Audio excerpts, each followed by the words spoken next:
யாழ் மண்டல விண்ணிலைவெளி இணைப்பினில் இணைந்திட்ட சிந்தனையாற்றல் மிக்க சான்றோர் பெருமக்களை யாழ் மண்டலத்தின் சார்பாக வருக வருக என வரவேற்பதில் நாம் அகம் மகிழ்கின்றோம்.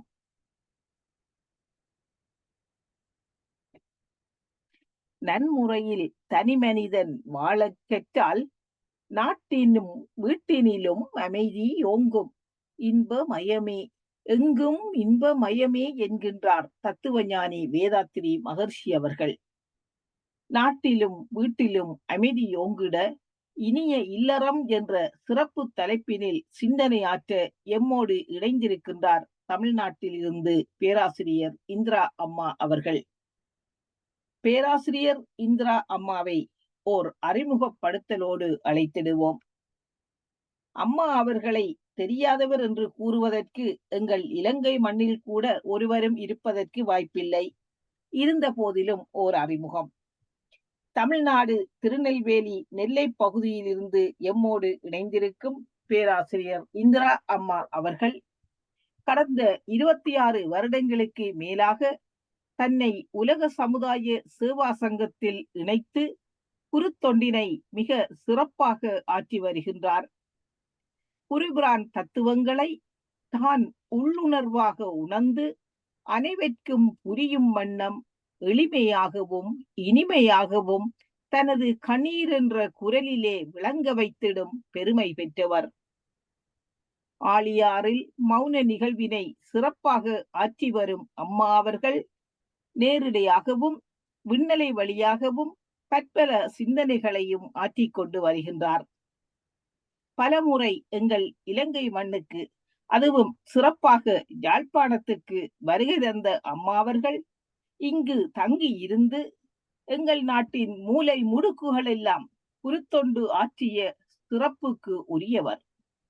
யாரை கண்டாலும் இன்முகத்தோடு பழகக்கூடிய அம்மா அவர்களை இன்று எமக்கு இனிய இல்லறம் என்ற சிறப்பு தலைப்பினில் சிந்தனை வழங்கிட அன்போடு அழைக்கின்றோம். வாழ்க வளமுடன் அம்மா. வாழ்க வளமுடன் அம்மா. கேக்குதா? ஓமம்மா, கேக்குதம்மா. வாழ்க வளமுடன். வாழ்க வளமுடன் அம்மா. வாழ்க வையகம், வாழ்க வையகம், வாழ்க வளமுடன். குரு வாழ்க, குருவே துணை. நல்லதொரு தினத்தில் என்னை அழைத்து யாழ் மண்டலத்தில் சிறப்புரையாற்றுவதற்காக வாய்ப்பளித்த யாழ் மண்டல தலைவர் குழந்தைவிளையா அவர்களுக்கும், தொகுத்து வழங்கிக் கொண்டிருக்கும் ரகுபாலா அம்மா அவர்களுக்கும், தவமேற்றியவருக்கும், முன்னியூர் மாணிக்கவாசகம் ஐயா அவர்களுக்கும், இதில் இணைந்திருக்கும் இருபால் மெய் அன்பர்களுக்கும் காலை நேர வணக்கத்தையும் வாழ்த்துக்களையும் தெரிவித்துக் கொள்வதில் மகிழ்ச்சி அடைகிறோம். வாழ்க வளமுடன். உயிரையும் அறிவையும் என் உள்ளே செலுத்தி உயர்தவ முறையை உணர்த்திய ஞான ஆசான் அவர்களை அன்போடு வணங்குகிறேன். வாழ்க வளமுடன். உயிர்கள் அனைத்துமே பிறக்கின்றன, வளர்ந்து வாழ்ந்து மறைகின்றன. அதுல இன்றைய தலைப்பு இனிய இல்லறம். இந்த இல்லறம் என்ற சொல் மனித குலத்துக்கு உரியது. உயிரினங்கள் அனைத்துமே தன்னுடைய இனத்தை இங்கு விட்டு செல்வது என்பது இயற்கை கொடுத்த வரம். அதில் மனிதனுக்கு உரியது மிக சிறப்பு கொண்டது. எல்லா உயிர்களுமே தன்னை இங்கு வழி வழியாக வாழ்ந்ததற்குண்டான அடையாளமாக விட்டு செல்வது சந்ததிகள் அல்லது குழந்தைகள் என்று சொல்றோம். இந்த இனிய இல்லறம் என்பது வெறும் இனப்பெருக்கத்திற்காகவோ இல்ல குழந்தை பெற்றெடுத்து வளர்த்து ஆளாக்கும் ஒரு முறையாகவோ அல்ல.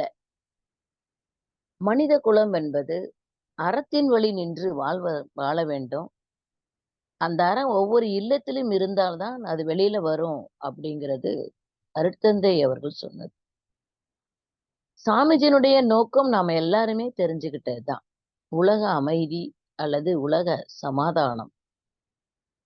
அந்த உலக அமைதி சமாதானம் என்பது வருவதற்கு தனிமனித அமைதி அவசியம்.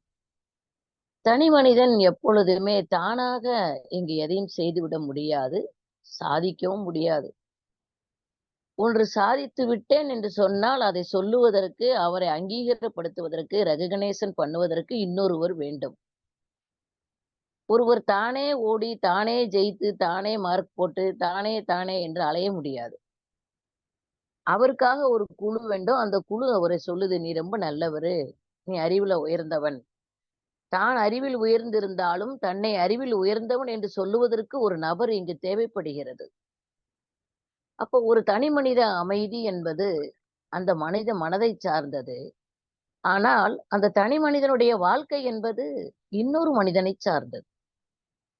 ஆக மனித குலம் என்பது ஒருவரை ஒருவர் சார்ந்து வாழும் ஒரு வாழ்க்கையில இல்லறம் என்பது ஆண் பெண் சார்ந்த ஒன்று. இந்த இல்லறத்தை அருட்தந்தை அவர்கள் மிக மிக வல்லமையாகவும் எளிமையாகவும் சொல்றார். வல்லமை பொருந்தியது இல்லறம், பிரபஞ்சத்திற்கு இணையானதுன்னு சொல்றார். உந்து ஆற்றல் என்ற சிவமும் ஈர்ப்பு ஆற்றல் என்ற சக்தியும் சொல்றாரு.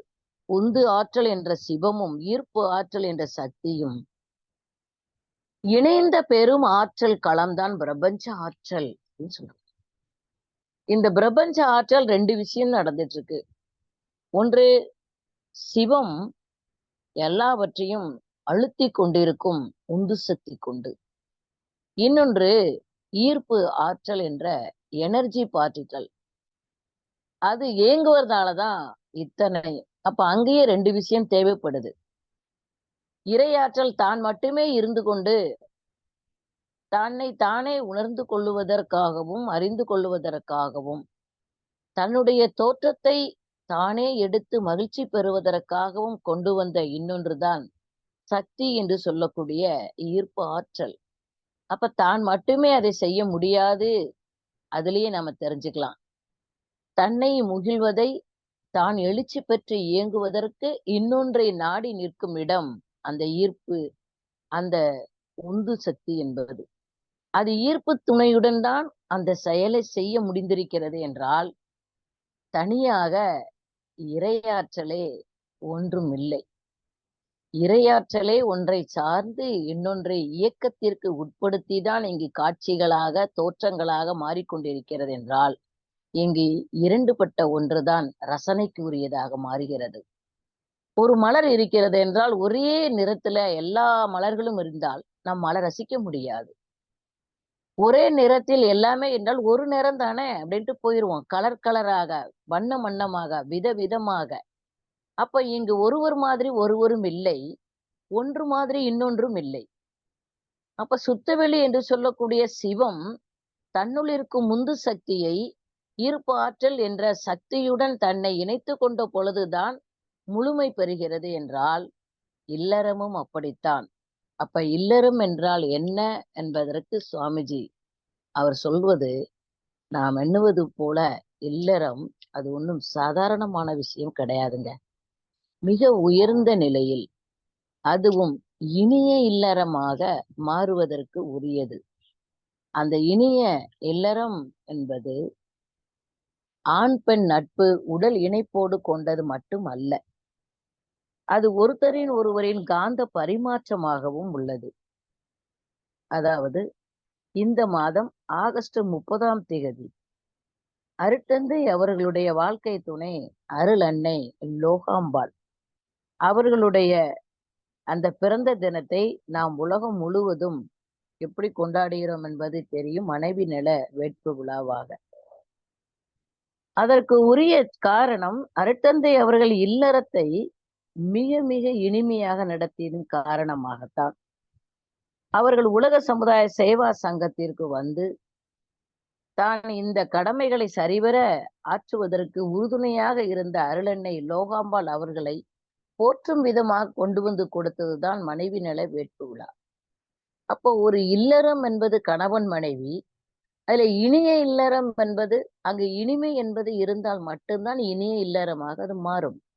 அப்ப இல்லம் பிளஸ் அறம் என்றால், அறம் என்பது ஒழுக்கம், கடமை, ஈகை. அந்த ஒழுக்கம் என்பது அந்த இல்லத்தில் இருக்கக்கூடிய ஒவ்வொருவருக்கும் உரிமை கொண்ட ஒன்று. இல்லத்தில் இருப்பது யார் என்று எண்ணி பார்த்தால் கணவன், மனைவி, அவர்களுடைய பெற்றோர், தான் பெற்ற குழந்தைகள். இதுதான் ஒரு குடும்பம் என்று அழைக்கக்கூடிய இல்லறம். இதுல நீ பெருசா, நான் பெருசா என கேட்பதற்கு எதுவுமே இல்லை. வள்ளலார் சொல்லுவது போல, "ஆணுக்குள் பெண்ணும், பெண்ணுக்குள் ஆணும் அன்னுற வகுத்தது அருட்பெரும் ஜோதி" என்றார். அந்த அருட்பெரும் ஜோதி அது வகுத்து கொடுத்தது அதுதான். அப்ப அந்த உந்து சக்தியானது தான் ஈர்ப்பு ஆற்றலாக மாறியிருக்கிறது என்று எடுத்துக்கொண்டால், இங்கு பெரிது என்பதற்கு எதுவும் இல்லை. ஒன்றிலிருந்து ஒன்று தன் நிலையில் மாற்றம் பெற்று வந்திருப்பதை ஏற்றுக்கொண்டால், அது இல்லாமல் இது இல்லை, இது இல்லாமல் அதனுடைய சிறப்புத்தன்மை இல்லை. அப்போ பேரியக்க களம் என்பது உயர்வானது, பிரபஞ்ச ஆற்றல் என்பது போற்றுதலுக்குரியது. ஆனால் அந்த பிரபஞ்ச ஆற்றலையே தருவதற்கு உந்து சக்தி என்று சொல்லக்கூடிய சிவம், பேரறிவு தான் காரண பொருளாக இருக்கிறது. அப்ப காரண பொருளாக இருக்கக்கூடிய சிவம் பெரியதா? அல்லது காரியமாக இயங்கிக் கொண்டிருக்கக்கூடிய சக்தி பெரிதா என்ற கேள்விக்கே இடமில்லை. ஏனென்றால் காரணம் இருந்தால்தான் காரியம் உண்டு. ஆனால் காரியம் என்ற விளைவு வெளிப்படவில்லை என்றால், காரணமாக இருக்கக்கூடிய சிவம் இருந்தும் பிரயோஜனம் இல்லை. இதை விட ஈஸியா சொல்றேனே, ஒருத்தர் ரூ. 1,00,000 சம்பளம் வாங்கிட்டு வர்றாரு. அதை வீட்ல செலவு பண்றதுக்கு ஒரு ஆள் இருந்தா தான் அந்த ரூ. 1,00,000க்கே மதிப்பு. இல்லைன்னா மரியாதை கிடையாது. வாங்கி வாங்கி வீட்ல வச்சிருந்து ஒரு பிரயோஜனமும் இல்லங்க. அவர் வாங்கிட்டு வர்றதை இங்கு வெளிப்படுத்துவது. இவ்வளவு பொருளை நான் வெளிப்படுத்துகிறேன். இத்தனை விஷயங்களை நான் வெளிப்படுத்துகிறேன் என்பது, ஒருவரிடம் இருப்பாக இருக்கும் விஷயத்தை, அது காரியமாக தன்னை வெளிப்படுத்திக் கொள்ளும் இடம் இயக்கம். அதுதான் சக்தி. அப்போ இந்த எனர்ஜி பார்ட்டிகளாக பிரபஞ்சம் முழுவதும் நிரம்பி இருக்கிறது. அந்த அணு துகள்கள் இயங்கினால் இறைநிலையினுடைய சிறப்புத்தன்மை வெளிப்படுகிறது. அதுபோலதான் ஒரு இல்லறம் என எடுத்துக்கொண்டால், அங்கு சிவமும் உள்ளது, சக்தியும் உள்ளது. இது மதம் சார்ந்த விஷயத்துக்காக சொல்லல. சிவம் என்பது அறிவு, சக்தி என்பது இயக்கம். இந்த சிவசக்தி என்பது ஆணுக்குள்ளும் உள்ளது, பெண்ணுக்குள்ளும் உள்ளது. இது நீங்கள் ஆண், பெண் என தனித்தனியாக பார்க்க வேண்டிய அவசியமே இல்லை. ஓர் ஆண் என எடுத்துக்கொண்டால் அங்கு பெண்ணின் தன்மை உள்ளடங்கி உள்ளது. ஒரு பெண் என எடுத்துக்கொண்டால் அங்கு ஆணின் தன்மை உள்ளடங்கி உள்ளது. அந்த ஈஸ்ட்ரோஜன் என்பது பெண் தன்மையிடம் அதிகமாக உள்ளது. ஆண்ஸ்ட்ரோஜன் என்பது ஆணிடம் அதிகமாக உள்ளது. ஆக இந்த ஈஸ்ட்ரோஜனுடைய தன்மை வித்தியாசப்படும் பொழுதுதான் அதனுடைய அளவு மிகுதிப்படும் பொழுது தன்மை மாறுபடுகிறது. அதனால ஒவ்வொருவருக்குள்ளும் ஆணின் தன்மை உள்ளது, ஒவ்வொருவருக்குள்ளும் பெண்ணின் தன்மை உள்ளது. ஆண், பெண் இரண்டும் இல்லாமல் இங்கு புதிதாக ஒரு பிறப்பு எடுக்க முடியாது. அதனால நாம் பெண்ணா ஆணா என போட்டிக்கான ஒரு இனிய இல்லற தலைப்பாக எடுக்காமல், இந்த இல்லறத்தில் இனிமை காப்பதற்கு என்ன செய்ய வேண்டும்? ஏனென்றால் நம்ம பார்க்கக்கூடிய கவுன்சிலிங் வரக்கூடியவர்களை நிறைய பேரை பார்க்கிறோம். நிறைய பேர் சொல்லுவது வாழ்க்கை சலிப்பை தருகிறதுன்னு சொல்றாங்க. அப்ப கேட்கிறோம், கல்யாணம் ஆகி எவ்வளவு நாள் ஆச்சு அப்படின்னு ஒரு வார்த்தையை நான் கேட்டா, அவங்க சொல்லும் பொழுது பயமா இருக்குதுங்க. 3 மாசம் தான் ஆகுது. 3 மாசம் எப்படி உங்களுக்கு சலிப்பை தருகிறது என்றால், எந்த ஒன்றுமே அளவு முறை மீறும் பொழுது சலிப்பை தரும். அது உறவாக இருந்தாலும் அப்படித்தான். மற்ற அனுபவமாக இருந்தாலும் அப்படித்தான். அப்போ ஒரு அளவுக்கும் ஒரு முறைக்குமான ஒரு செயலை அந்த காலத்துல வச்சிருந்தாங்க. ஒரு கணவனும் மனைவியும். நீங்கள் இவர்தான் பழமொழி சொல்லுவாங்க, கிணத்து தண்ணிய ஆத்து வெள்ளம் அடிச்சிட்டு போகாது அப்படின்னு சொல்லுவாங்க. என்னதான் கிணத்துக்கு மேல ஆறு வெள்ளம் ஓடுனாலும் கிணத்துக்குள்ள இருக்கிற தண்ணி அப்படியே தேங்கிதான் இருக்கும். ஆற்று வெள்ளம் வடியும் பொழுது கிணற்று நீர் அப்படியே இருக்கும். அதனால கிணத்து தண்ணிய தண்ணி அடிச்சிட்டு போகாது. அது அங்கேயேதான்ப்பா இருக்கும் அப்படின்னு ஏன் அந்த பழமொழி சொன்னாங்கன்னா, அளவு முறை கொண்டு வாழும் தெளிவு எப்பொழுது தேவை உணர்வு வருகிறதோ அப்பொழுது மட்டுமே அதை எடுத்துக்கொள்ளக்கூடிய தன்மை. பசிக்கும் பொழுது மட்டுமே உணவு இருந்தால் சலிப்பு வராது. எப்பவுமே சாப்பிட்டு கொண்டே இருந்தால் உணவின் மீது வெறுப்பு வரும். அனுபவம் அதே மாதிரி தான். தேவைக்கென நாம் ஜீவகாந்த ஆற்றலை செலவு செய்யும் பொழுது அது நமக்கு இன்பமாக வரும். தேவையை மீறி, தேவை உணர்வு இல்லாமலேயே வெறுமன பொழுதை போக்க வேண்டும் என்பதற்காகவே டிவி பார்ப்பது, மற்ற அனுபவப் பொருட்களில் ஈடுபடும் பொழுதும் மனம் சலிப்பை தருகிறது. மனம் சலிப்படைய தொடங்குவதற்கு காரணம் அதை விரும்பவில்லை என அர்த்தம். மனம் விரும்பாத ஒன்றை நாம் எப்பொழுதுமே செய்ய முடியாது. செய்தாலும் மன நிறைவை தருவது இல்லை. இல்லறமும் அப்படித்தான். 3 மாதத்தில் எனக்கு வாழ்க்கை சலிப்பை தருகிறது. ஏன்டா கல்யாணம் முடிச்சோம்னு இருக்கு அப்படின்னா, மனதளவுல இருக்கக்கூடிய சுதந்திரம் பாதிக்கப்பட்டதாக எண்ணுகிறார்கள். அங்குதான் நாம் செய்யும் முதல் தவறு. மனதளவில் நாம் பிறரை முழுமையாக ஏற்றுக்கொள்ளும் பொழுது நம்முடைய மனசு மகிழ்ச்சி கொள்கிறது.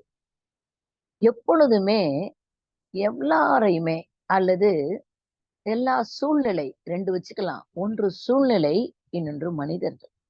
இந்த சூழ்நிலையும் மனிதர்களையும் முழுமையாக நாம் ஏற்றுக்கொள்ள பழகுவதுதான் மன விரிவு என்று அருட்தந்தை சொல்றாங்க. அந்த மன விரிவு நம்மிடம் வந்துவிட்டால் அதில் இருக்கக்கூடிய குறை நிறைகளுடன் நம்மால ஏற்றுக்கொள்ள முடியும். எல்லா சூழ்நிலைகளையும் நமக்கு உகந்ததாக அல்லது நாம் விரும்பியபடியே இருக்குமா என்றால் இல்லை. இரவு என ஒன்று இருக்கும் பொழுதே பகல் எனும் வெளிச்சம் வந்து விடுகிறது. அப்ப எவ்வளவு நேரம் தூங்கலாம்னு நினைச்சாங்க, அதுக்குள்ள விடிஞ்சிட்டு அப்படின்னு சொல்ல முடியாது. ஏன்னா தூக்கம் என்பது அது ஒரு அளவுதான். அதே மாதிரிதான் நான் நிறைய வேலை செய்யலாம்னு நினைச்சிட்டு இருந்தேன். அதுக்குள்ள பாருங்க இருட்டிருச்சு அப்படின்னு சொல்றோம். அப்ப நாம வேலை எவ்வளவு செய்யலாங்கிறதுக்காக வெளிச்சம் இருந்து கொண்டே இருக்குமான்னு கேட்டா இல்ல. அப்போ வெளியில வேலையெல்லாம் முடிச்சிட்டு வீட்டுக்கு வர வேண்டியதுதான். நான் வயக்காட்டுல எவ்வளவு நேரம் வேலை பார்க்கணும் விவசாயம் எண்ணுகிறாரோ, அவர் இருட்டுற வரை வேலை பார்க்க வேண்டியதுதான். அவர் உடனே இருட்டு வருகிறதே என கவலைப்பட முடியாது. அப்ப வாழ்க்கை 2 பட்டதாக 2 நிலைகள் தாங்க இருக்குது. அப்படி 2 நிலையில இருப்பதை நாம் எப்படி அனுபவம் செய்கிறோமோ, அதே மாதிரிதான் நம்முடைய சூழ்நிலையும் மனிதர்களும் எல்லா நிலைகளிலும் 2 விதமாகத்தான் இருப்பார்கள். ஒரே விதமாக இருந்தால் அது போர் அடிக்கும். 2 விதமாக இருந்தால் மட்டுமே தான் வாழ்க்கையை நாம என்ஜாய் பண்ண முடியும். அதுல ஆரம்ப காலத்தில் உயிரினம் இல்லறத்தின் சிறப்பை உணர்த்துவதற்காக அல்லது இல்லறம் என்பதை ஏற்படுத்துவதற்காக வந்த காந்த பரிமாற்றம். அந்த காந்த பரிமாற்றமே தான் ஆண் என்றும் பெண் என்றும் தன்னிடத்தில் ஒன்றோடு ஒன்னை இணைத்துக் கொண்டு வந்த நிலை நாம் அன்று கேட்டோம். அப்போ ஒவ்வொரு நிலையிலேயா காந்த ஆற்றல் உடல் ரீதியாக தன்னை பரிமாறிக்கொள்ளக்கூடிய ஒன்றுதான் இல்லறம் என்று உடல் உறவு. ஒரு 3 மாத நிலையிலேயே எனக்கு எல்லாமே பிடிக்கல, சலிப்பு என்றால், தேவைக்கு மட்டும் என்று எண்ணி இருந்தால், தேவைக்கு மட்டுமே அதை எடுத்துக்கொண்டிருந்தால் உடல் அளவில் சலிப்பு வருவது இல்லை. இன்னொன்று மனசு. மனசு ஏகப்பட்ட எதிர்பார்ப்புல உட்கார்ந்திருக்கு. தான் எண்ணியபடியே தான் எல்லாமே நடக்க வேண்டும். உடனே அவர்கள் மாறிவிட வேண்டும் என எண்ணுகிறோம். அது அப்பா, அம்மா அவர்கள் சார்ந்த குடும்பம். நாம நம்முடைய சார்ந்த குடும்பம். அது ஆணாக இருந்தாலும், பெண்ணாக இருந்தாலும். அந்த குடும்பத்தினுடைய நோக்கம் என்னவாக இருக்கும்? இன்னொரு புதிதான ஒரு இல்லறத்தை இவர்களின் மூலம் ஏற்படுத்த வேண்டும் என்றுதான் திருமணத்தை நடத்தி வைக்கிறார்கள். திருமணம் என்பது இரு கருமையம் இணையக்கூடிய அற்புதமான விழா. இரு கருமையத்தில் இருக்கக்கூடிய வினைப்பதிவுக்கு தகுந்தபடிதான் எல்லாமே. அதுல இங்கு காணக்கூடிய ஆண், பெண் என்று எல்லோரையும் நாம் கண்டால், இந்த ஆண் பெண்களிடத்தில் ஓடுவது பெண்ணோட ரத்தமே. அது இல்லாமல் இங்கு எதுவுமே இல்லை. ஒரு ஆண் என்றாலும், ஒரு பெண் என்றாலும், அந்த உடலுக்குள் ஓடுவது ஒரு பெண்ணின் ரத்தமே என்று எண்ணினால், எவ்வளவு உயர்வானது, சிறப்பானது பெண்மை. அப்ப பெண்மை இங்கு என்னவாக மாறுகிறது என்றால், பெண்மை எல்லாவற்றையும் தன்னுள் வைத்திருக்கும் இருப்பாக மாறுகிறது. தேவை உணர்வு கொண்டதாக இருப்பது ஆணினம் என்றும், அந்த தேவை உணர்வை நிறைவேற்றக்கூடியது பெண்மை என்று சொல்லக்கூடிய பெண்ணினம் என்றும் அருட்தந்தை சொல்கிறார். பெண்மை சிறப்பானது. இருப்பு என்றால் எது தரப்படுகிறதோ அதுதான் இருப்பு நிலை என்று குறிப்பிட வேண்டும். எது பெறப்படுகிறதோ அந்த பெறப்படக்கூடிய தன்மை என்பது இங்கு ஆண் என்று நாம் வச்சிட்டா அது உண்மைதான். ஏனென்றால் ஒரு இருப்பு நிலை என்பது பெண்ணிடம் இருப்பது கருமுட்டை என எடுத்துக்கொண்டாலும், ஆணிடமிருந்து தரக்கூடிய உயிரணு என்று எடுத்துக்கொண்டாலும், இல்லறத்திற்கு இரண்டுமே அவசியம். அப்ப தருவதும் அல்லது பெறுவதுமாக இருக்கக்கூடிய இல்லறத்தை ஆபாசமாகவோ சலிப்புக்குரியதாகவோ மாற்றுகிறோம் என்றால் அது அறிவினுடைய பலகீனம் அல்லது அறியாமை. இதிலிருந்து விடுபட வேண்டுமென்றால் முனைப்பு இல்லாத ஒரு தன்மை இருவரிடத்திலும் வேணுமா. தன் முனைப்பு என்பது என்ன? நான் சொல்றேன், நீ கேளு. நான் சொல்றது நீ கேட்க போறியா இல்லையா? ஏங்க ஒருவரை கேட்டே நம்ம வாழ்ந்தோம் என்றால் நம்ம சுய அறிவு என்பது எதற்கு? அப்ப இவர் சொல்லும் பொழுது ஒரு ஆலோசனை அவங்களுக்கு எடுத்துக்க முடியல அல்லது ஏத்துக்க முடியல அப்படின்னா, அந்த ஏற்றுக்கொள்ளக்கூடிய மன பக்குவத்தை நாம் வளர்த்துக் கொள்வதற்குத்தான் மனவளக்கலை. இந்த இடத்துல தான் நமக்கு மிகப்பெரிய பொறுப்பு ஒன்று தரப்பட்டிருக்கிறது. எத்தனை இடங்களில் எவ்வளவு பேர் நம்மிடம் வந்து சொல்றாங்க பாருங்க, எங்களால வாழ முடியல. அப்ப சொல்றோம், உங்களுக்கு வாழ்க்கை தரப்பட்டிருக்கிறது, வாழ தெரியலன்னு சொல்லுங்க, நாங்க கற்றுத் தருகிறோம். ஏனென்றால் மனசு விரிவடைந்தால் எல்லாரையும் ஏற்றுக்கலாம். மன விரிவு பெறும் பொழுது இயற்கையின் விதி தெரிகிறது. இயற்கையின் விதி என்ன? இயற்கையின் விதி என்பது இல்லறம் மிக சிறப்பானதை இயற்கையினால தரப்பட்ட ஒரு உறவுங்க. அந்த கணவன் மனைவி என்பது புனிதமானது என்பதை நாம் ஏத்துக்கணும். பைபிள்ல சொல்லுவாங்க, உங்களுக்குள் ஒரு சின்ன பிரச்சனை வந்தால் அது மாலையில் சூரியன் மறைவதற்குள் மறைந்து விட வேண்டும், இரவு வரை அதை நீட்டிக்காதீர்கள் என்பார்கள். அதுக்குள்ளேயே மனசுக்குள்ளேயே வச்சுக்கிட்டே இருந்தாதாங்க இந்த மனசு நெகட்டிவ நினைக்க நினைக்க நினைக்க அதில் உள்ளாவே மாறுவதோடு மட்டுமல்லாமல் அது சார்ந்த மனிதர்களை ஆயுட்காலம் முழுவதும் வெறுக்க வைத்துவிடும். அப்படி இல்லாமல் அதை மறப்பதற்கும் அல்லது மன்னிப்பதற்கும், ஏன் நாம செய்யவே இல்லையா தப்பு? நம்ம எந்த தவறும் செய்யாமலா நம்ம வாழ்ந்துட்டு இருக்கிறோம்? இயேசு மகான் சொன்னாரு பாருங்க, கல்லெடுத்து வீசுங்கள், ஆனால் நீங்கள் எந்த தவறும் செய்யவில்லை என்றால் அவர்கள் முதல் கல்லை எடுங்கள்னு சொன்னாராம். அப்ப அந்த முதல் கல்லை எடுப்பதற்கு யாருமே இல்லை, கீழே போட்டாங்க. ஏன்னா தவறு செய்யாதவர்கள் முதல் கல்லை எடுங்கள் என்றால் இங்க அத்தனை பேரும் தவறு செய்தவர்கள் தான். ஏதாவது ஒரு காலகட்டத்தில் ஏதாவது ஒரு நிலையில் நாம் பிறரை துன்புறுத்தி இருக்கலாம், உடலால, மனசால, எண்ணத்தால, செயலால. அதனால நம்ம எல்லாருமே பியூர் அப்படின்னு சொல்லுவதற்கு மகான்கள் கிடையாதுங்க. ஆனால் இல்லறத்திற்கு என்ன தேவை என்றால், ஒன்று மன விரிவு, இன்னொன்று இயற்கை விதி அறிதல். இயற்கை விதி ஏன் இல்லறத்திற்கும் இயற்கை விதிக்கும் சம்பந்தம் என்றால், இயற்கை விதியை உணர்ந்து கொள்வதுதான் கருமைய தத்துவம். இந்த கருமையத்தில் இருக்கக்கூடிய பாவ புண்ணிய வினை பதிவுகளை இந்த சமுதாயம் உணர்ந்து கொள்ள வேண்டும். இந்த சமுதாயத்துல இளைய தலைமுறையினருக்கு எடுத்து சொல்ல வேண்டியது கருவமைப்பினுடைய தன்மையைத்தான்.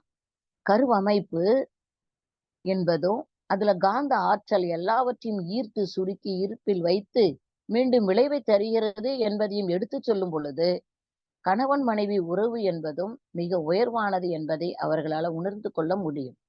அப்போ ஒரு இல்லறத்திற்குள் இனிமை வர வேண்டும் என்றால் அங்கு முதலில் செல்ல வேண்டியது திருமணத்திற்கு முன்பே மனவளக்கலையை கற்றுக் கொடுப்பதுதான் சிறந்த முறை. மனவளக்கலை எனும் பொக்கிஷம் அவர்கள் கையில், அது ஒரு அகல் விளக்கு. அந்த அகல் விளக்கை ஏந்தி செல்லும் பொழுது கண்ணு முன்னால என்ன இருக்குன்னு தெரியுங்க. பாம்பு இருக்குதா, கயிறு இருக்குதான்னு தெரியணும். பாம்பு என எண்ணி கயிறு மிதிச்சு ஐயையோ நான் மிதிச்சிட்டேனேன்னு சொல்லி அப்புறம் துள்ளி குதிச்சு ஓடி வர முடியாது. கயிறை போய் பாம்பு என மிதிச்சு பயப்படவும் முடியாது. இது பாம்பா கயிறா என அறிந்து கொள்ளக்கூடிய தன்மை இந்த அறிவுக்கு வேணும். அப்ப இருட்டுக்குள்ள மனம் கற்பனை செய்யும். அது மாதிரி தான் இப்பொழுது இருளாக ஏதோ ஒரு அதீதமான கற்பனைக்கு உலகத்துக்குள்ள வருவதுதான் இல்லறம். இங்கு பிரச்சனையே இருக்கக்கூடாது என எண்ணுவதுதான் அறியாமை. பிரச்சனை இருக்குங்க, கடல் அலை மாதிரி இருக்கும். அதை சரி செய்து கொண்டு நாம் வாழ்வதுதான் இனிய இல்லறமா. அந்த இனிய இல்லறத்தை மாற்றி அமைப்பதற்கு உரியதுதான் அருட்தந்தை சொல்வது, அகத்தவத்தால் இல்லறத்தை அன்பகமாய் மாற்றிடலாம். அந்த அகத்தவத்தை எடுத்து செல்லக்கூடிய தன்மையும், அகத்தவத்தை விடாமுயற்சியுடன் எல்லோருக்கும் கொண்டு செல்லக்கூடிய நிலையும் நமக்கு தரப்பட்டிருக்கிறது மனவளக்கலையால். அதுல ஔவையார் சொல்றாங்க, ஒரு இடத்துல ஞானமும் கல்வியும் நயந்த காளையும், ஞானமும் கல்வியும் நயந்த காளையும், தானமும் தவமும் தான் செய்தல் அரிது. தான் செய்வது அரிது. ஆனா நம்மள பாருங்க, அருட்தந்தை அவர்களுடைய ஆசியினால அது ஒவ்வொரு இல்லத்துக்குள்ளும் நம்ம கொண்டு போறோம். நாம கொண்டு போற ஒவ்வொரு இல்லத்துக்குள்ளும் இந்த தானம், தவம் இரண்டையும் என்றால், தானம் என்பது நாம தீட்சை கொடுப்பதுன்னு வச்சுக்கலாம். அந்த தீட்சை கொடுக்கக்கூடிய தானத்தின் மூலமாகத்தான் தவத்தை பெறுகிறோம். நமக்கு ஒருவர் தானம் கொடுத்தார். அவர்தான் அருட்தந்தை வேதாத்ரி மகரிஷி. அவர் கொடுத்த அந்த உயிர் தானம் தான் நம் ஒவ்வொருவரையும் தவம் செய்ய வைத்திருக்கிறது. அந்த உயிர் தானத்தை நாம் வாங்கிய பிறகு, அந்த உயிர்ல இருக்கக்கூடிய நல்ல நல்ல புண்ணிய பதிவுகள் நம்மை உயர்ந்த நிலைக்கு எடுத்துச் செல்லும் இல்லறத்திற்கு பயன்படுகிறது. அப்போ ஔவையார் சொன்ன மாதிரி ஞானமும் கல்வியும் என்றால் ஞானிகளாக மாற வேண்டும் என்பது ஒரு புறம். ஆனால் ஞான பெறுவதற்கோ அல்லது ஞானிகளாக மாறுவதற்கோ எல்லோராலும் முடியாது. இயலாதவர்கள் ஞானிகளின் வழித்தடத்தை பின்பற்றலாம். ஞானத்தை பெற்று ஞானிகளாக மாறக்கூடியவர்கள் சிறிது, அது அரிது. ஆனால் ஞானிகளுடைய வாழ்க்கையை பின்பற்றக்கூடியவர்கள் அதிகமானோர் இருக்கலாம். அதிகமானோரை நம்மால் உருவாக்கவும் முடியும். அப்ப வழித்தடத்தை அருட்தந்தை அவர்கள் ஏற்படுத்தி தந்ததை நாம் நடைப்பயணமாக மேற்கொள்ள வேண்டியதுதான் கடமை. வழித்தடத்தை ஏற்படுத்துவது கடினம். ஆனால் நடந்து செல்லுவது ஏற்கனவே போடப்பட்ட பாதை தானே. அந்த பாதையில நம்ம ஈஸியா நடந்து போயிடலாம். ஆனா ஞானமும் கல்வியும் நயந்த காளையும், அது எப்போ பொழுது என்பதுதான் இப்ப கேள்விக்குறியாக மாறிவிட்டது. முன்னாடி இருந்தது வயதானவர்கள் தவம் செஞ்சுக்கலாம், வயதானவர்கள் ஞானம் பெற்றுக்கலாம், இங்க வயதானவர்களே ஆன்மீகத்துக்குள்ள போகலாம், வயதானவர்களே என்ற நிலை இப்பொழுது மாறி அது வயதானவர்கள் என்று இல்லறத்தை விட்டு வெளிவந்து அந்த கிரகஸ்தம்ங்கிறத விட்டு வானப்பிரஸ்தம் வரக்கூடியவர்களுக்காக தியானம் என வச்சிருந்தாங்க. ஆனால் இப்ப நேராக மாறிவிட்டது. இப்போ உள்ள காலம் கிரகஸ்தம் என்று சொல்லக்கூடிய இல்லறத்திற்குள் செல்லும் பொழுதே இவர்களுக்கு தவமும் ஞானமும் தேவைப்படுகிறது. ஏனென்றால் பொழுது காலத்தின் தன்மை அப்படி மாறிவிட்டது. இன்றைய பொழுது இருப்பது சலிப்பை தரும் பொழுதாக. விஞ்ஞானத்துடன் நாம வாழ்ந்து கொண்டிருப்பது உண்மை. ஆனால் விஞ்ஞானம் நமக்கு உதவிதானே ஒழிய அது முழுமையையோ அல்லது நமக்கு மகிழ்ச்சியை தருமோ என்றால், விஞ்ஞானத்தின் மூலமாக விஞ்ஞான கருவிகளின் மூலமாக பெறக்கூடிய மகிழ்ச்சி தற்காலிகமானது. அது உணர்வுக்குரியதாக இருக்காது. ஆனால் இல்லறத்திற்கு தேவையான ஒன்று, உணர்வு பூர்வமாக ஒன்று இருப்பது தவம். அந்த தவம் நயந்த காளையும் என ஔவை சொன்னது. அந்த நயந்த என்றால் அதற்கு ஏற்ப பொருத்தமான, இணக்கமான, அப்படி எடுத்துக்கலாம். அப்ப கணவன் மனைவிக்குள்ள ஒரு இணக்கமான உறவு வர வேண்டும் என்றால், அந்த நயந்த பொழுது அது இனிமையாக இருப்பதற்கு உரிய பொழுதாக மாற வேண்டும் என்றால், அதற்கு தவம் மிக மிக அவசியம்.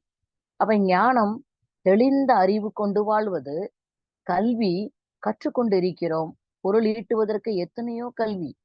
பொருள் ஈட்டினாலும் இங்கு மன நிறைவை தராமல் சலிப்பை தரும் ஒரு வார்த்தை, பேசாம விட்டுட்டு போயிடலாமான்னு தோணுதுன்னா எங்கு போக முடியும்? அங்குதான் கருமைய தத்துவத்தை நாம் உணர்ந்து கொள்ள வேண்டும். இந்த பிறப்பு வினைப்பதிவை கழிப்பதற்கு, இந்த பிறப்பு கருமையத்தில் இருக்கும் வினையை கழித்து தூய்மை அடைவதற்கு. அப்படி தூய்மை அடைவதற்கு இன்னொருவரின் துணை வேண்டும். அதுதான் இல்லறம். இல்லறத்தில் இருப்பவர்கள் முழுமை பெற முடியும், ஞானம் பெற முடியும் என்று சொன்னவர் அருட்தந்தை அவர்கள். அதுவும் திருமணத்திற்கு முன்பே என்றால் மிக மிக உயர்வானது.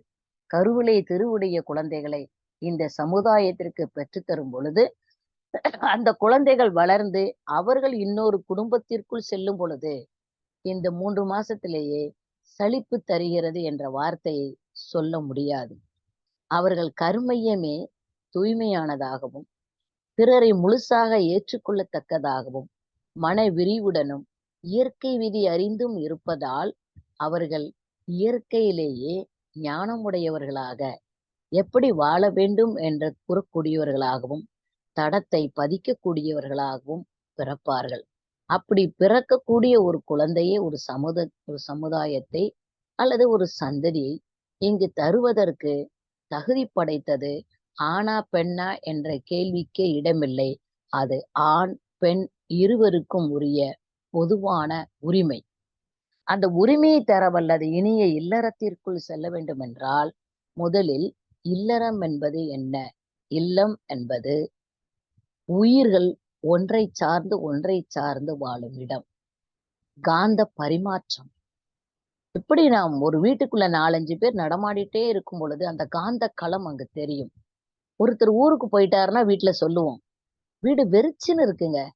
அவர் இல்லாத இடம் வெற்றிடமா இருக்குதுங்க. நினைவு வந்துகிட்டே இருக்குதுங்க. அவர் ஊருக்கு போயிட்டு வந்துருவாரு. அவர்ட்ட நாம சொல்லுவோம். இந்த பாருங்க, நீங்க வீட்ல இல்ல. வீடு எப்படி தெரியுமா இருந்தது? ஆனா அவர் வந்ததுக்கு அப்புறம் அவர்ட்ட பேசி எதையாவது ஒண்ணு பிரச்சனை பண்ணுவது என்பது இயற்கை. இருந்தாலும் மனம் அவர் இல்லாதப்ப அவரை விரும்புகிறது, நாடுகிறது பாருங்க. அது மாதிரி ஒரு 4 பேர் வீட்ல இருந்தாங்க. 4 பேருடைய காந்த களம் ஒருவரோடு ஊடுருவி சென்று கொண்டே இருக்கும். கருத்து வேறுபாடு இருக்கலாம். ஒருவர் மாதிரி ஒருவர் இல்லை என்பதை நாம் ஏற்றுக்கொள்வது மனவிரிவு. இயற்கை விதி அறியும் பொழுது, சில காலமே இங்கு நாம் வாழப்போகிறோம். அந்த சில காலம் என்பது ஒரு நூற்றாண்டு என கூட வைத்துக் கொள்ளலாம். ஒரு நூற்றாண்டு நாம் வாழ்ந்தாலும் கூட, நமக்குள்ள வரக்கூடிய கருத்து வேற்றுமை நம்முடைய வாழ்க்கையை சிதிலமடைய செய்யும். நம்முடைய வாழ்வில் இருக்கக்கூடிய நல்ல விஷயங்களை எல்லாம் நமக்கு தராமல் செல்லும். அதனால் நாம் அவர்களை முழுமையாக ஏற்றுக்கொண்டோம் என்றால், ஒவ்வொரு நாளையும், ஒவ்வொரு பொழுதையும் நயந்த பொழுதாக நம்மால் வாழ முடியும். அப்படி வாழும் பொழுது மன நிறைவை தரும். எப்படி? ஒருத்தருக்கு இறந்து போயிட்டாரு. இறந்து போன உடனே அவங்க வீட்ல எல்லாம் சொல்லிட்டு சடங்கு முறைகள்லாம் செய்தாங்க. அப்புறம் நான் போகும்போது அவங்க சொன்னாங்க, அவர் அத கேட்டாரு, இத கேட்டாரு. என்னால செய்ய முடியலன்னு அழுதாங்க. அப்ப நான் சொன்னேன், இதெல்லாம் சின்ன சின்ன விஷயங்கள் தானே, நீங்க செய்திருக்கலாமேன்னு கேட்டேன். சரி எங்க போயிற போறாரு? இங்க தானே இருப்பாரு, செஞ்சு குடுக்கலாம்னு நெனச்சேன். சின்ன சின்ன வசதிகள் அவர் செய்து கேட்டிருக்கிறாரு அந்த வீட்ல. இவங்களால செய்ய முடியும். பாத்துக்கலாம் அப்படின்னு இந்த காலை அந்த பொழுதை, காலத்தை தள்ளி போட்டுருக்காங்க. இப்ப அவரு இறந்து போயிட்டாரு. இப்ப இவங்க உட்கார்ந்து புலம்பி ஒரு பிரயோஜனம் இல்ல.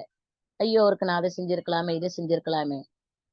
அப்ப வாழும் காலத்தில் ஒருவருக்கு முழுமையாக செய்து முடித்து விட்டோம் என்றால், அவர் இறந்த பிறகு கூட அவரை எண்ணும் பொழுது நமக்கு மனசுல என்ன வராதுன்னு கேட்டா துக்கம் வராது.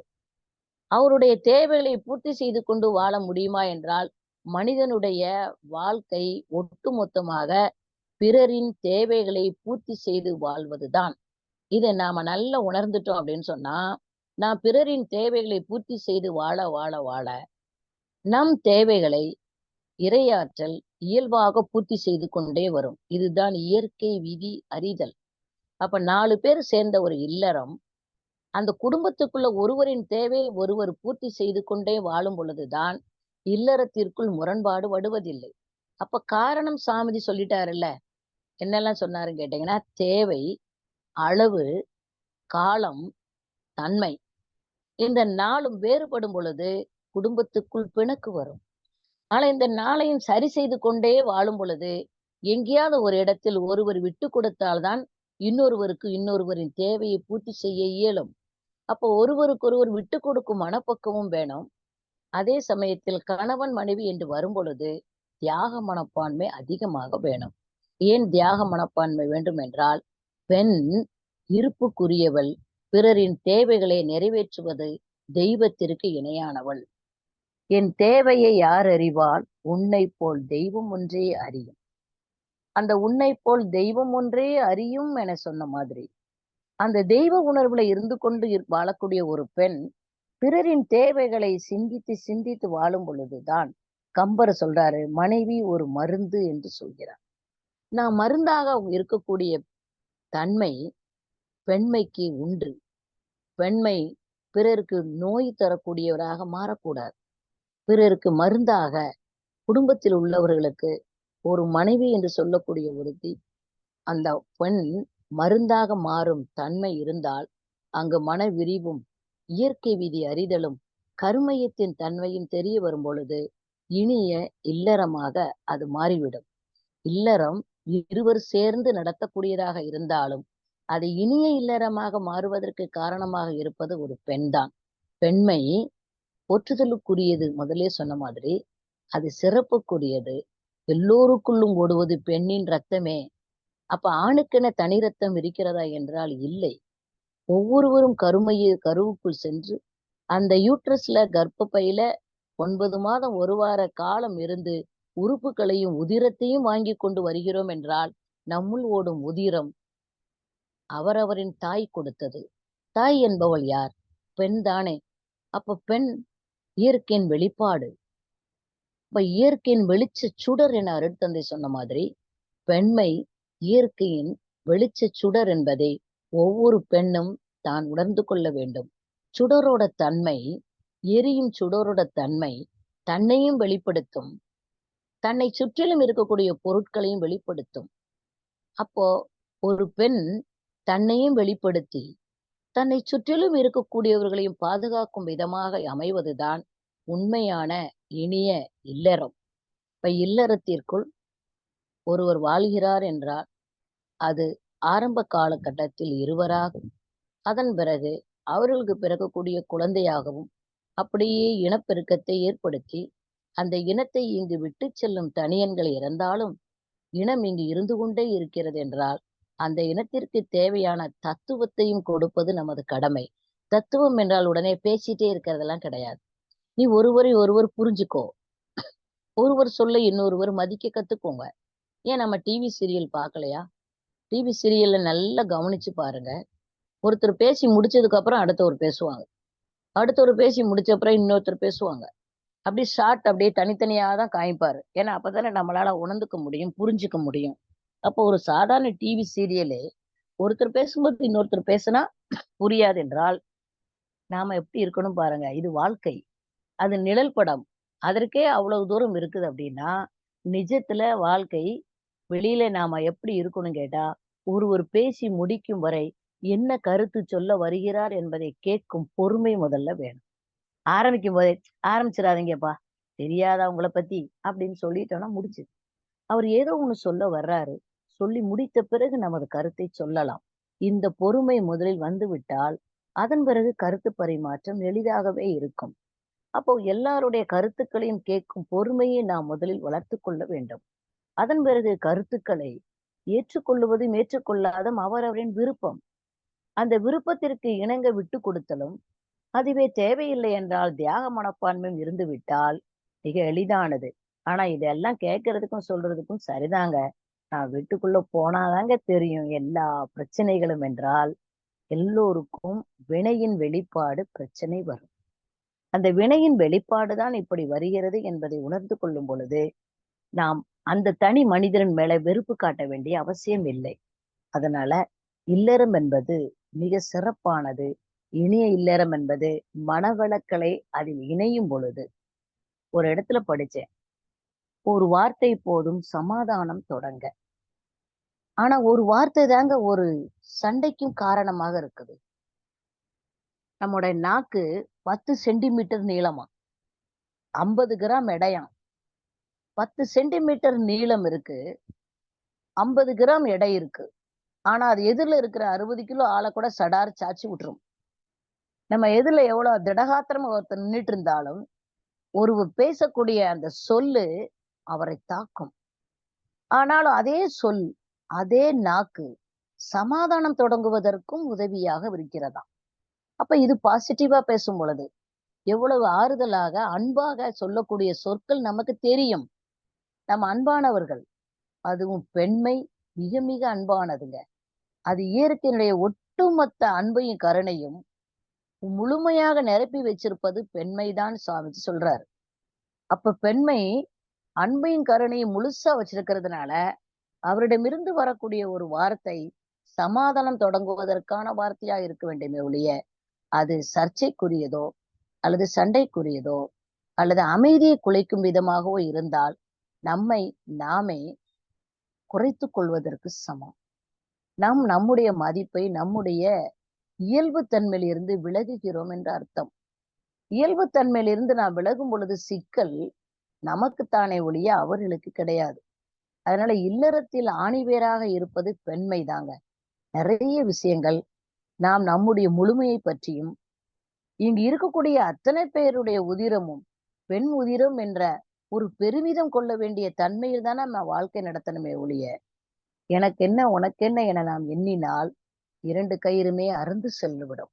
அதனால கயிறு அறுந்து போகாமல் இருப்பதற்கு ஒருவர் கயிறை பிடித்து இழுக்கும் பொழுது இன்னொருவர் தளர்வாக பின்னாடியே சென்றால் அந்த கயிறு அறுந்து போக போவது இல்லை.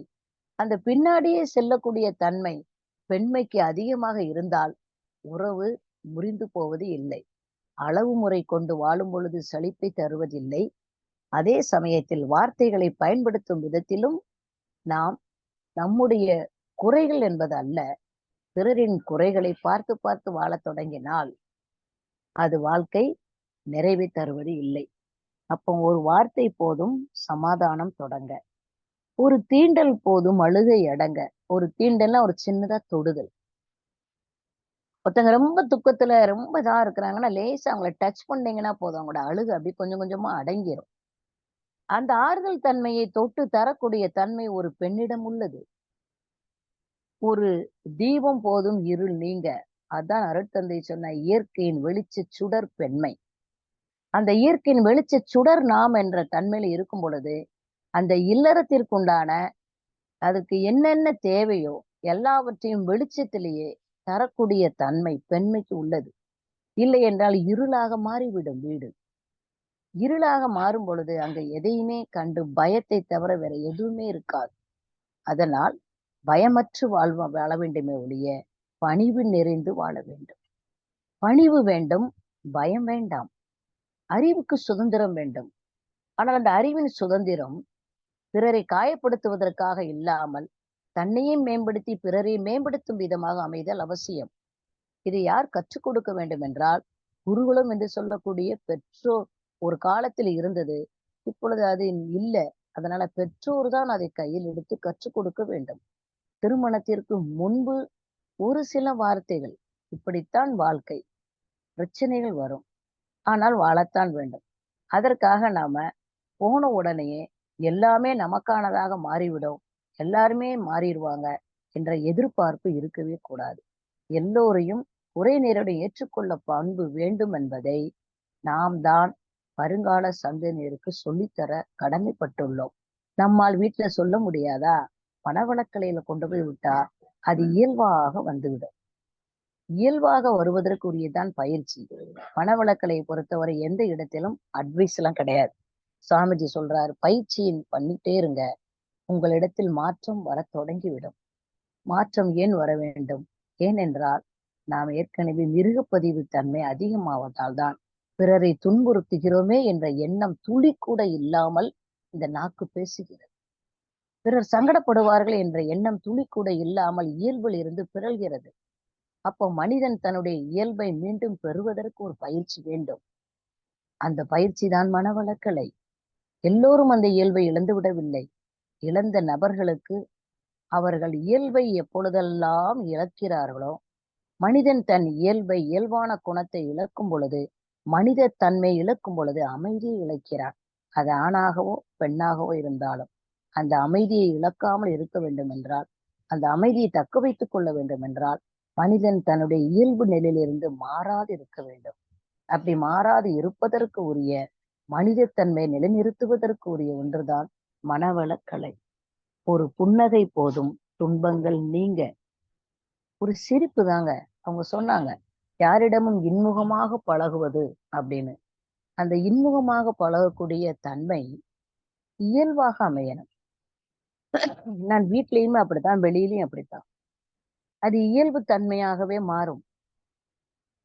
நாம என்ன கொண்டு போறோம்? ஒண்ணுமே கொண்டு வரவும் இல்லை, ஒண்ணுமே கொண்டு போறதும் இல்லை. ஆனா என்னவோ சுமந்துட்டு இருக்கிற மாதிரி, தன்னாலதான் இரவு பகல் வர்ற மாதிரி, தன்னாலதான் எல்லா வேலைகளையும் நடக்கிற மாதிரியான ஒரு மாயையில் மக்கள் ஓடிட்டு இருக்கிறாங்க. அப்படி இல்லை. கவலையும் வேண்டாம். தெய்வம் நம்மோட இருக்கிறது. அறிவாகவும், இன்னொன்று காலமாகவும், இன்னொன்று இடமாகும். இந்த பூமி என்பது நமக்கு தரப்பட்ட இடம். ஆனால் இந்த பூமியில் தரப்பட்ட இடத்திற்கு ஒரு கால வரையறை உண்டு. இத்தனை ஆண்டு காலம் நீ இங்க வசிக்க வேண்டும் என்பது விதி. நான் சொந்த வீடு கட்டிட்டேங்க, சொந்த வீடு கட்டலாம். ஆனா அங்கும் நீ வாழ்வதற்குரிய விதி, காலம் நிர்ணயம் செய்யப்பட்டுள்ளது. அது வாடகை வீடா, சொந்த வீடா, அதை பத்தி கவலையே கிடையாது. நீ வசிக்கிறாய். வசிப்பதற்கு உரிய இடம் உனக்கு தரப்பட்டிருக்கிறது. எப்பொழுது இருந்து என்றால், நாம் எங்கு உருவானோமோ அப்பொழுதே தொடங்கிவிட்டது இந்த இயற்கை விதி. நாம் உருவானது 9 மாதம் 1 வாரம் என்றால், அங்கு இருப்பதற்குரிய இடம் தரப்பட்டது. அதுதான் தாயினுடைய கர்ப்பப்பை கருவறை. அந்த அறையில் நாம் இருப்பதற்கு உரிய காலம் நிர்ணயம் செய்யப்பட்டது 9 மாதம் 1 வாரம். அப்ப இடம் தரப்பட்டது, காலமும் நிர்ணயம் செய்யப்பட்டது என்றால், அது நமக்கு நாமே ஏற்படுத்தி கொண்டோமா என்றால் இல்லை. இதுதான் இயற்கை விதி அறிதல். அப்ப இறைநிலையானது நம்மை உருவாக்கியது. அதற்கு உருவாகி வெளியில வருவதற்கு ஒரு இடம், அதற்குரிய ஒரு காலம். அப்ப இடத்தோடும் காலத்தோடும் தொடங்கிய நம்முடைய வாழ்க்கை, இடத்தோடும் காலத்தோடுமே ஓடிக்கொண்டே இருப்பதை நாம் உணர வேண்டும். ஒவ்வொரு நாளும் இடத்தோடு தொடர்பு கொண்டிருக்கிறோம். பூமியை தொடாமல் எவரும் எந்த இடத்திலும் வசிக்க முடியாது. அது காடு, மேடு, பெட்டு, 7 மாடி என்ன ஒன்றாக இருந்தாலும், நீ எத்தனை ஃப்ளோர்ல எங்க லிஃப்ட்ல போய் நின்னாலும் அது பூமிதான். அப்போ ஒரு இடம், அந்த இடம் தரப்பட்டிருக்கிறது. ஒரு காலம், அதுவும் தரப்பட்டிருக்கிறது. ஆனால் இரண்டுமே எல்லைக்குட்பட்டது. இந்த எல்லைக்குட்பட்ட வாழ்க்கையில் நாம் இல்லறம் என்ற ஒன்றை அமைத்து வாழும் பொழுது, அந்த வாழ்க்கையை மிக எளிதாக மாற்றிக்கொண்டோம் என்றால் சலிப்பு தராது. அந்த ஒரு பாதாம் அல்வாவை நீங்க அளவோட சாப்பிட்டீங்கன்னா, அது நமக்கு கடைசி வரை இன்பம். அதே நம்ம சாப்பிட்டே இருக்கும் பொழுது சலிப்பு தருகிறது. அது மாதிரிதான் வாழ்க்கை முறைகளும். நாம் எந்த அளவு முறையுடன் வாழ பழகிக் கொள்கிறோமோ, எந்த நிலையில் நாம் நம்முடைய அறிவை பயன்படுத்திக் கொள்கிறோமோ, அதற்கு தகுந்தபடிதான் நம்முடைய இல்லறம் அமைகிறது. இல்லறம் என்பது இறைவனால் கொடுக்கப்பட்ட பொக்கிஷம். அதை மிக சரியாக நாம் வாழ்க்கையில் அனுபவிக்க வேண்டும். அனுபவிப்பதற்கு உறுதுணையாக இருப்பது மனவளக்கலை யோகா என்று சொல்லி, நல்லதொரு வாய்ப்பை எனக்கு அளித்த யாழ் மண்டலத்திற்கும், அதோடு கேட்டுக்கொண்டிருந்த அன்பர்கள் அனைவருக்கும் நன்றி தெரிவித்து நிறைவு செய்து கொள்கிறேன். வாழ்க வளமுடன், வாழ்க வளமுடன். வாழ்க வளமுடன்மா. இனிய வாழ்க வளமுடன்மா. வளமுடன். இனிய இல்லறம் என்ற தலைப்பினில் ஒரு சிறந்த சிந்தனையை நாம் கேட்டு மகிழ்ந்தோம். மனித குலம் அறத்தின் வழி வாழ வேண்டும். அதனை இல்லறம் வழியாக பெற வேண்டும். இந்த இல்லறம் மனித குலத்துக்கு மட்டுமே உரியது, சிறப்பானது என்று சிந்தனையை தொடங்கிய எங்கள் அம்மா அவர்கள், சூழ்நிலையையும் மனிதர்களையும் ரெண்டையும் எமக்கு உகந்தவாறு நாம் மாற்றிக்கொண்டால் அங்கு நாம் இனிமையை பேணலாம் என்பதை அழகாக எடுத்துக்காட்டி, அது மட்டுமின்றி வாழ்க்கையில் சலிப்பு ஏற்படுகின்ற காரணங்கள், அவற்றை நாம் எவ்வாறு நீக்கிக் கொள்ளலாம் என்ற காரணங்களை எல்லாம் விளக்கி, பெண்மையினுடைய சிறப்பினை அங்கு எடுத்துக்காட்டி, அந்த இல்லறத்தில் இருக்கின்ற கணவன் மனைவியினுடைய உறவு எப்படி புனிதமானது, அங்கு என்ன நடக்க வேண்டும், இயற்கை விதியை உணர்ந்து வாழ்க்கையை வாழ வேண்டும் என்றதை மிக அழகாக எடுத்துக்காட்டி, இந்த மனவளக்கலையை திருமணத்துக்கு முன் எல்லோருக்கும் கற்றுக் கொடுக்க வேண்டும், அது ஒரு அகல் விளக்கு என்று அழகான விளக்கத்தினை தந்து, மற்றது இல்லறத்துக்கு இந்த அகத்தவம் முக்கியம் என்று குறிபிரான் கூறிய அகத்தவத்தால் இல்லறத்தை அன்பகமாய் மாற்றிடலாம் என்ற வரியை எடுத்துக்காட்டி, நாங்கள் பிறருடைய தேவைகளை, எங்கள் இல்லறத்தில் இருக்கின்ற ஒவ்வொருவருடைய தேவைகளையும் நாம் பூர்த்தி செய்து வாழ்ந்தால் எமது தேவை தானாகவே நிறைவு பெறும் என்பதை விளக்கி, இல்லறம் இனிய நல்லறமாக மாறுவதற்கு காரணமாக இருப்பது ஒவ்வொரு இல்லறத்திலும் இருக்கின்ற பெண்தான் என்ற விளக்கத்தை கொடுத்து, இந்த இல்லறம் இனிய இல்லறமாக மாற்றுவதற்கு பல வழிகளிலும் பல கோணங்களிலும் கருத்துக்களை எடுத்து விளக்கிய அம்மா அவர்களுக்கு எமது நன்றிகளும் வாழ்த்துக்களும். வாழ்க வளமுடன் அம்மா. வாழ்க வளமுடன் அம்மா. இப்பொழுது அம்மாவுக்கு கருத்துரை வழங்குவதற்கு எங்கள் முனைவர் மாணிக்கவாசகம் ஐயா அவர்களை அன்போடு அழைக்கின்றோம். வாழ்க வளமுடனே. வாழ்க வளமுடன். வாழ்க வளமுடன் ஐயா. இனிய இல்லறம் இனிமையாக இனிப்பு பேசிட்டீங்க. பேராசிரியர்கள் என்னமோ தவம் பண்ணா, உடற்பயிற்சி பண்ணிட்டோம், நம்ம பிரச்சனை ஓவருங்கிறாங்க. அகத்தாய்வு திரும்பி திரும்பி பண்ணாம இனிய இல்லறம் என்னை பொறுத்தவரையும் சிரமங்கம்மா. ரொம்ப சிரமம், ரொம்ப சிரமம். அடிக்கடி சினம் தவிர்த்தல் கவலை ஒழித்தல் நான் யார் என்ன ஆமா. மாறாதல் கேட்டுக்கிட்டு இருந்தாதான் ம். குடும்பம் இருக்குங்க. ஆமா என் சார். பையனுக்கு பொண்ணு பார்த்தா மெட்ராஸ்ல இருக்கிற பொண்ணு சொல்லுதுங்க கண்டிஷன். ம். பையனுடைய அம்மா அப்பா கூட கூடாது கண்டிஷனுங்க. ஆ. பையன் மெட்ராஸ்ல தான் இருக்கணும். சரி. சமைக்க தெரியுதா இல்லையா அதை பத்தி எல்லாம் தெரியாது. ம். ம். அவன் அந்த பாப்பாவுக்கு சமைக்காது. அந்த பாப்பாவுக்கு ம். ஐடி ஃபீல்டு வெறும் 20,000 ரூபாய் சம்பளம் மெட்ராஸ்லங்க. சரி. இன்னொரு பையன் பொண்ணு பாக்குறதுக்கு கல்யாண மாலையில உட்கார்ந்து இருக்கிறேன். அந்த பொண்ணு எனக்கு ம். எப்படின்னா ம். மாமியார் மாமனார் எனக்கு ஏத்தபடி ம். எங்க நாங்க சொன்னதெல்லாம் தலையாட்டி கேட்டுக்கிட்டு ம். கோவப்படாம நாங்க கோவப்பட்டாலும் அனுசரிச்சு இருக்கணும் பொண்ணுன்னா நான் நினைச்சேன் ஒரு வாரம் செஞ்சு கொண்டாந்து வச்சாதான் அப்படி அமையும். ஏதாவது ஒரு வாரம் செஞ்சாதான் அமையுங்க. இந்த எதிர்பார்ப்போட கணவன் மனைவி திருமணம் பண்ணா அது எப்படிங்கம்மா நீடிக்க போகுது? அதான் எதிர்பார்ப்பு இருக்கக்கூடாதுங்கிறீங்க. கணவன் மனவளக்கலை தான் இதுக்கு தீர்வு. வேற தீர்வே கிடையாது. கண்டிப்பா கண்டிப்பா. கிடையாதுங்க. நம்ம வந்து மனைவி கொண்டு சொல்றாங்க அம்மா கொண்டு அப்பா போய் குடுத்துக்கிட்டே இருக்கணும். அவ்வளவுதான் நம்ம வேலை. அது கேட்டு இதை கேட்டா சும்மா இது மாதிரி இனிய இல்லறன்னு போட்டு வான்காந்தத்துல பரவ வச்சா இன்னைக்கு 5% இருக்குது, நாளைக்கு 20% ஓராண்டு காலத்துல நம்ம மாத்திரலாம்னு என்னுடைய எண்ணமா. வாழ்த்துக்கள். ஏன்னா நன்றி. வாழ்க. அந்த செயலுக்கு உறுதுணையாக இருக்கக்கூடியவர்களுக்கு வந்து கண்டிப்பா அந்த மாற்றம் நம் கருமையத்துல நினைக்கலாம். இப்ப எவ்வளவு பேர் நினைக்கிறோம்ல. இந்த எண்ணம் தானங்கய்யா வாழ்க்கையா மாறப்போகுது. இந்த பாருங்க, எண்ணம் நல்லது கண்டிப்பாக மாறும், மாறும், மாறும். நம்மளும் இதை பத்தி தலைப்பு கொடுத்து பேச வச்சுக்கிட்டே இருக்கலாம். ஆமா சார், ஆமா சார். நீங்க அத சொன்னது எனக்கு ரொம்ப பிடிச்சிருந்தது. ஆமா. நம்மால முடிந்தது. அவ்வளவுதான். நம்மால முடிந்தது. வான்காந்தத்துல வாழ்க பரப்ப எங்கேயாவது நமக்கு சாதகமா வந்து அமைஞ்சிருங்கம்மா. அமைஞ்சிரும், அமைஞ்சிரும், அமைஞ்சிரும், அமைஞ்சிரும், அமைஞ்சிரும். கண்டிப்பாக அமையும், கண்டிப்பாக அமையும். ரகுபாலம்மா, வாழ்க வளமுடன். வாழ்க வளமுடன். நன்றி ஐயா. வாழ்க வளமுடன். அம்மா அவர்களை நாம் துரிய நிலையில் முதலில் வாழ்த்திடுவோம். துரிய நிலைக்கு வாருங்கள். இனிய இல்லறம் என்ற சிறப்பு தலைப்பினில் எமக்கு சிந்தனையை சிந்தை மகள அளித்திட்ட பேராசிரியர் இந்திரா அம்மா அவர்கள் வாழ்க வளமுடன். அம்மா அவர்களது உடல் நலம் வாழ்க வளமுடன். அம்மா அவர்களது அன்பு குடும்பம் வாழ்க வளமுடன். அம்மாவின் அருட்தொண்டு வாழ்க வளமுடன். வாழ்க வளமுடன் அம்மா. இப்பொழுது வாழ்க வளமுடன் அம்மா. வாழ்க வளமுடன். வளமுடன் அம்மா. இப்பொழுது அன்பர்களே, உங்கள் கேள்வி பதில் நேரம். நீங்கள் அம்மாவிடம் உங்கள் மனதில் எழுகின்ற ஐயங்களை கேட்டு தெளிந்து கொள்ளலாம்.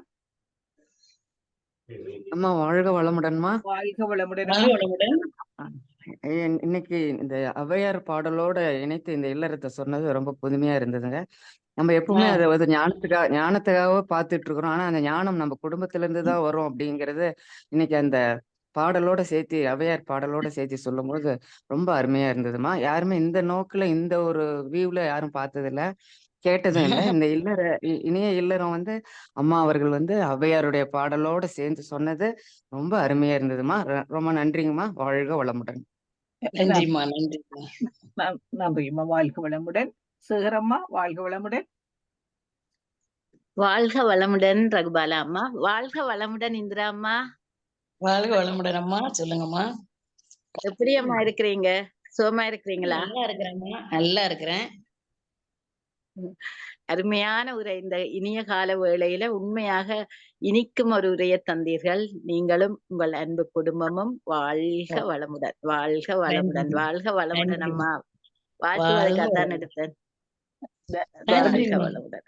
தர்மினி, எங்கட ஸ்ரீலங்காவிலிருந்து யார் ஆளியா இருந்தாலும் அந்த நேரம் மௌனம் செய்யறதுக்கு நாங்க இருக்கிற ரூமுக்கு முன்னாலே அம்மா இருப்பா. இப்ப நீங்க போக இருக்கு அதே பாக்கி உங்களுக்கு கிடைக்கும்.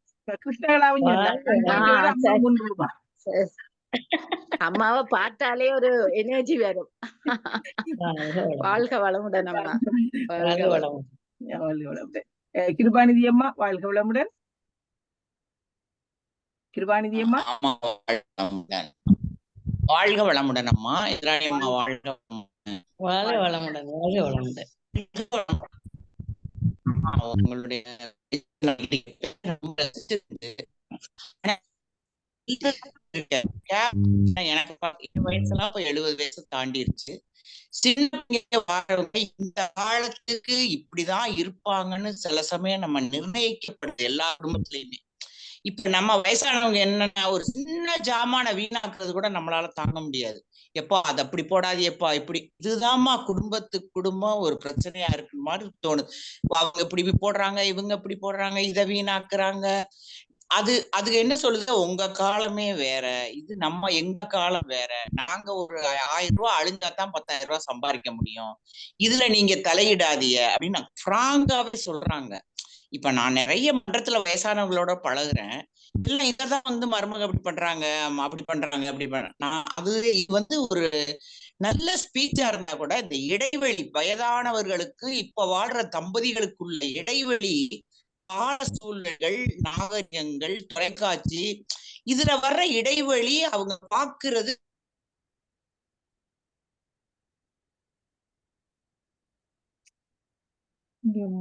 கவிச்சு கொண்டுண்டா போயிட்ட. நெட் பிரச்சனை போல இருக்கு. நெட் பிரச்சனை போல இருக்கு. லீவ் பண்ணிட்டா. நன்றிமா. கூட நெட்வொர்க் ப்ராப்ளமா இருந்துச்சுமா. நன்றி அம்மா. வாழ்க வளமுடன். கேட்டுச்சாமா? வாழ்க வளமுடன், வாழ்க வளமுடன். நீங்க சொன்ன மெசேஜ் அருட்தந்தை சொல்றாங்க, கவலை ஒழித்தல்ல ஜெனரேஷன் கேப் அப்படின்னு சொல்ற தலைமுறை இடைவெளி. அது சின்ன சின்ன சில விஷயங்களை நாம அலட்சியப்படுத்தி விட்டுறணும், அதை மனசுக்குள்ள கொண்டு போக வேண்டாம்னு சொல்றாரு சாமிஜி இதை ஆராய்ச்சி பண்ணி சொல்லியிருக்கிறாரு. அதனால நம்ம அவங்க 1000 ரூபாய் அழிச்சாலும் அலட்சியப்படுத்திட வேண்டியதானே. அவர்களை எல்லாம் அவர்கள் செய்த சில செயல்களை நம்ம அதை ரொம்ப உள்ள கொண்டு போனாதான் நமக்கு துன்பம் வரும். அதனால சாமிஜியால சொல்லப்பட்ட கருத்து கவலை ஒழித்தல்ல, தலைமுறை இடைவெளிக்குள்ள சில கருத்து முரண்பாடு வரும். அது தேவையில்லை அப்படிங்கிறத நாமளே தெரிஞ்சுக்கிட்டு அலட்சியப்படுத்திட வேண்டியதான். வாழ்க வளமுடன் அம்மா. நன்றிமா. வாழ்க வளமுடன். எல்லா யாழ் மண்டலம் அனைவருக்கும் வாழ்த்துக்கள். வாழ்க வளமுடன். வாழ்க வளமுடன் அம்மா. நன்றி அம்மா. நன்றி.